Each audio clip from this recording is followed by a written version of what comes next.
તમે ખેડૂતના દીકરા છો, તમે સર્વે માંડો. 700 રૂપિયા મણ તમે બિયારણ દેહો.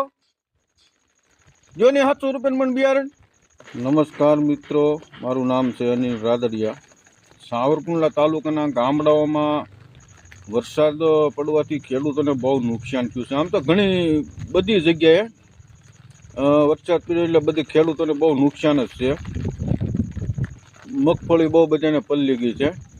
અને સરકારશ્રીને મારી એટલી નમ્ર વિનંતી છે કે આ ખેડૂતની સામું તમે જોઈજો અને એને જે કાંઈ નુકસાન થાય એની તમે કાંઈક વીમા તમે કાંઈક આપજો. નકરા વાતો કરવાથી કોઈ વસ્તુ નહીં થાય. એટલે મારી એટલી જ નમ્ર વિનંતી છે સરકારશ્રીને, જો તમે અહીંયા વાડીએ ન જઈ શકો તો તમારી સેટેલાઇટ ફેરવજો બધે ક્યાં ક્યાં કેટલું નુકસાન થયું છે નીવડું એ તો તમને ખબર પડશે. નકર અમુક તો સંસદ ભવનમાં એવી રાયડું પાડે છે કે મારા ખેડૂતોનો અવાજ કોઈ દબાવી ન શકે, મારા ખેડૂતોનો કોઈ અવાજ દબાવી ન શકે. પણ અવાજ તો નથી તમે દબાવી શકતા, પણ તમે એને ધોકા લઈને મરવો છો, ખેડૂતોને મારો છો અને ખોટા કેસ કરીને જેલમાં પૂરો છો. હા, હળદર ગામની માલપા જે બનાવ બન્યો, હાવ નિર્દોષ લોકોને જેલમાં પૂરી દીધા અને માથે કેસ ઠોકી દીધા. એટલે તમે એવું થાય તમારથી, બીજું કાંઈ તમારથી થતું નથી.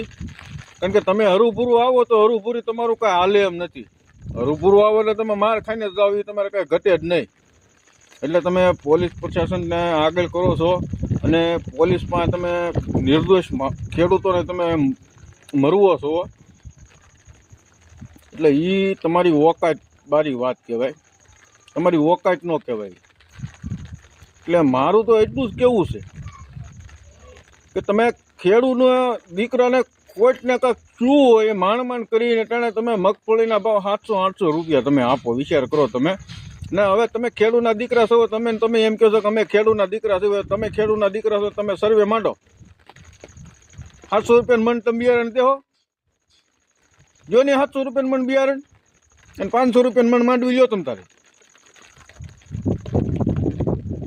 તો કેમ નથી બોલતા તમે કાંઈ કે ભાઈ ખેડૂતોને 3-3 હજારનું મણ બિયારણ લે માંડવીનું, અને આપણે 700-800 રૂપિયા ખેડૂતને ભાવ આપીએ તો ખેડૂતની વાહ વધે હું? તમે ત્યાંથી તમે સર્વે કરો કે અમે ખેડૂતને પાક વીમા દેવી.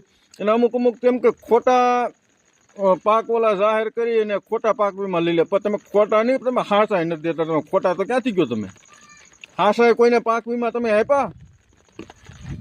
તમે કહો કે અહીંયા તમે પાક વીમા હાસો આપ્યો એમ.